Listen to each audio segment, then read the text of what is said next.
So now we'll very briefly touch on inverse trigonometric functions, and I think it's just important to be able to visualize it. So let's take a look at sine of x graph. You'll notice this is a function, but it's a many-to-one function.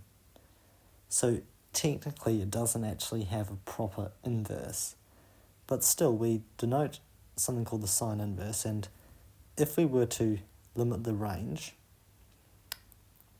from being and my Desmos is in radians, by the way. So if I limited the range to minus theta minus pi,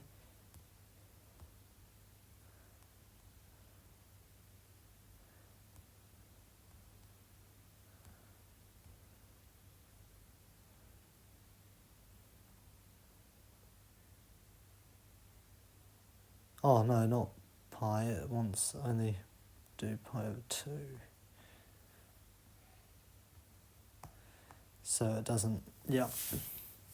Then I get a 1-1 function, because then at that point it will start to go down again.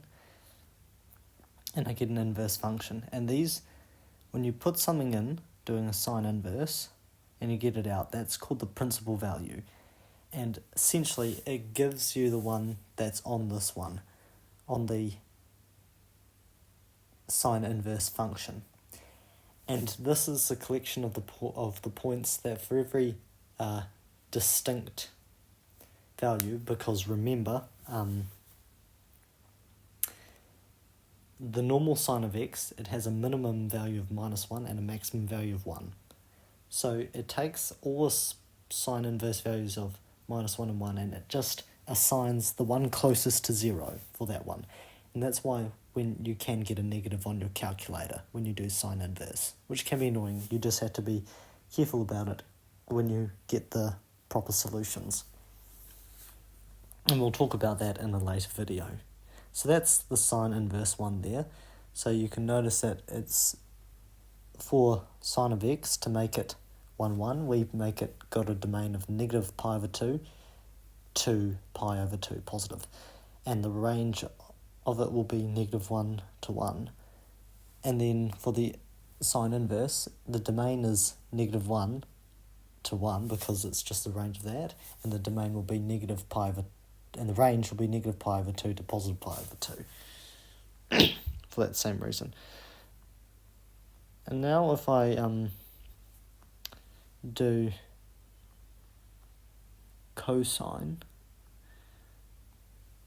and I'll just change up this because you may remember the cosine one was a bit different. So this will be our 1-1 function here. And then if we do cosine inverse of x, we get this. And remember, it's a reflection in the line y equals x. Try and see that. Yep, I'm sure that's obvious. And that's kind of what it looks like. And the good thing about cosine inverse of x, it'll always give you a positive value, and that can just reduces your chance of making a mistake. And I needn't say this, but you can tell you got a range of -1 to 1, a domain of 0 to pi, so that means the range of this will be 0 to pi and the domain will be -1 to 1. And now we will have a look at tan. If I just go back to tan, because I know that I'm going to use the same domain, I think. Yep. So I've limited it to one cycle of the tan, and now if I do tan inverse, I get this. And this tan inverse, it can have any input.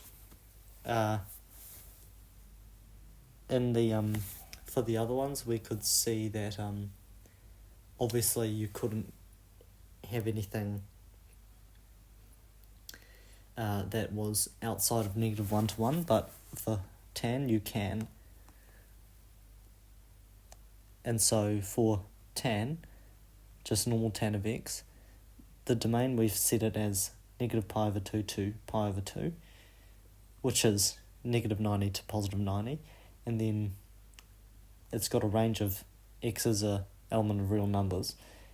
So that means the domain for tan inverse will be x is an element of real numbers, and then the range will be negative pi over 2 to positive pi over 2. And we call the result we get when we trig inverse something the principal value.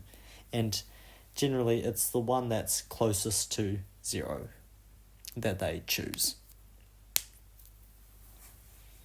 And remember that they're trying to keep it 1, 1 as well. So yeah, and I know hideous notation by doing it tan inverse, because there is actually something when you do 1 over tan x, but you don't have to worry about that for now. So that was a brief video about the tan inverse functions, inverse trigonometric functions, and obviously we'll use them a lot more when we do trig equations.